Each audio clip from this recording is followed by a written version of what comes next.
Je suis Erwan Chartier-Le-Floch, je suis journaliste et historien. Et donc j'ai fait quelques livres sur l'histoire de Bretagne.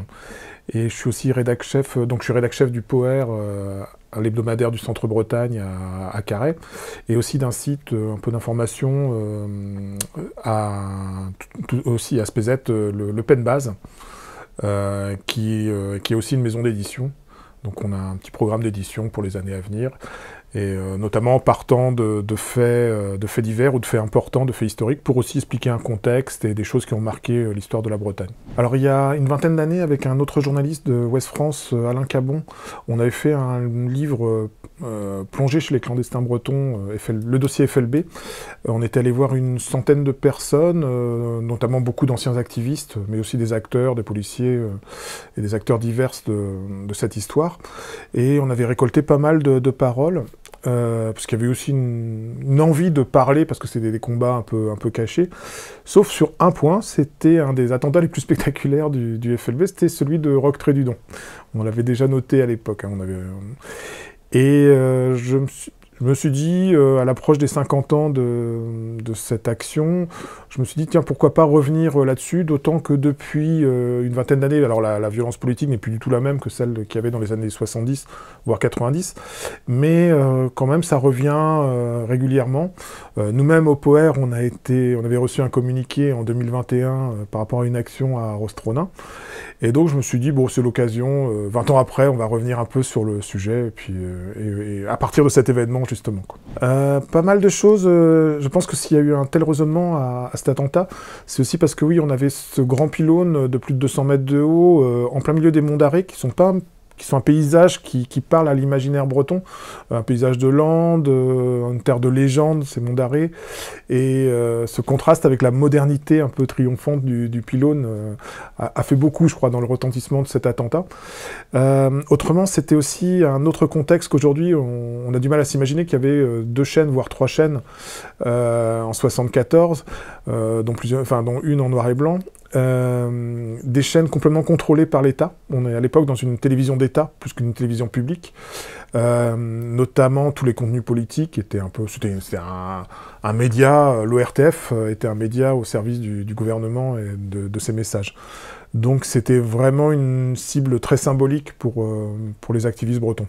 Alors c'est un autre contexte aussi, on est 74 février 74, c'est vraiment la fin de Georges Pompidou. Le grand public voit qu'il est malade, mais ne sait pas, la gravité de la maladie est cachée, donc on est vraiment à la fin de Pompidou, et il va mourir d'ailleurs au début avril, un mois et demi après, et donc on rentre en campagne, Giscard d'Estaing est élu, et il décide d'une amnistie, ce qui met fin aux enquêtes sur Roquetré-du-Don. Donc la police n'a jamais entendu ou questionné personne sur cet attentat-là. Et en faisant mes enquêtes aussi, je dois dire que du côté des activistes ou des anciens activistes du FLB, on m'a clairement fait comprendre qu'il y avait un intérêt aussi à laisser cet attentat mystérieux, parce que c'est un des plus réussis techniquement, et de laisser ça un peu dans les brouillards mystérieux des monts d'Arrée, pour la légende du mouvement. C'est difficile à dire, mais il y a quand même eu 250 attentats, plus de 250 attentats entre 66 et 80, ce qui n'est pas rien, parfois plusieurs par mois.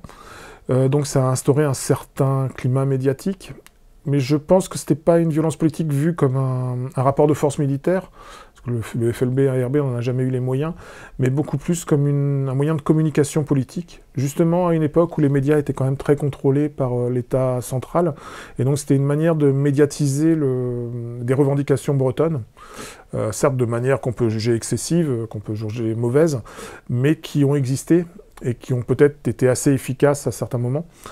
Il faut resituer aussi ce contexte des années 70, où on est dans une société, mais pas qu'en Bretagne, où la violence politique est beaucoup plus importante, qu'elle soit à l'extrême gauche ou à l'extrême droite, dans d'autres pays européens, comme en Irlande, en Espagne. Et puis on est aussi à la sortie des décolonisations dans le monde.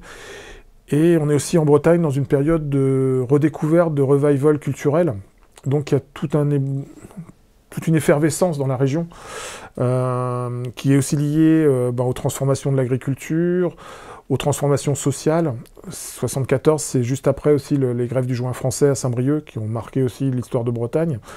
Donc voilà, c'est tout un contexte qui fait que on peut comprendre. Moi, mon rôle de journaliste, c'est pas de juger si c'est bien ou mal, mais d'essayer de comprendre et de recontextualiser ce qui s'est passé à Roquetré-du-Don. Un peu des deux. En fait, on a une armée républicaine bretonne dès le début des attentats aussi en 66-67. Qui va s'insérer dans le front de libération de la Bretagne, le front étant quelque chose de plus large.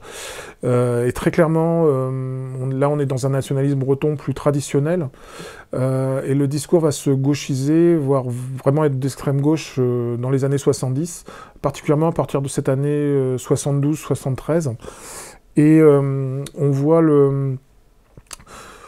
l'ARB devient révolutionnaire dans ces années-là, quoi, avec une nouvelle génération aussi d'activistes, beaucoup plus influencés par des luttes, oui, en Irlande, au Pays Basque espagnol, donc en développant un discours d'extrême gauche, voire marxiste, sur les problématiques bretonnes. C'est surtout un livre de journaliste qui se lit assez rapidement. Je suis assez fan de la série des podcasts Affaires sensibles.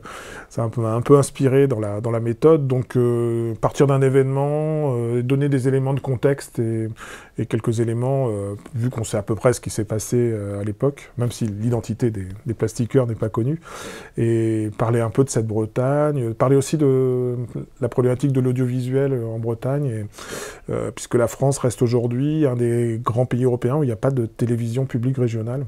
C'est plus des décrochages locaux, régionaux, à l'exception de la Corse. C'est toujours de la curiosité, on a parfois, mais pas toujours, on cherche toujours un peu des sujets originaux avec des angles nouveaux. Pas toujours, parce que des fois on s'aperçoit, et je me suis dit ça aussi pour le livre sur Roquetré-du-Don, c'est des choses qui sont parfois un peu oubliées.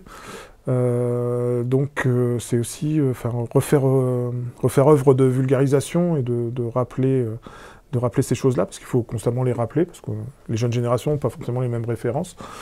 Et donc voilà, c'est un peu ça qui me motive. Et puis, ouais, la curiosité principalement, des sujets qui sont intéressants, après, je pense que nous, journalistes, on est animé par ça un peu, cette curiosité de découvrir toujours des choses, d'aller creuser, d'aller questionner.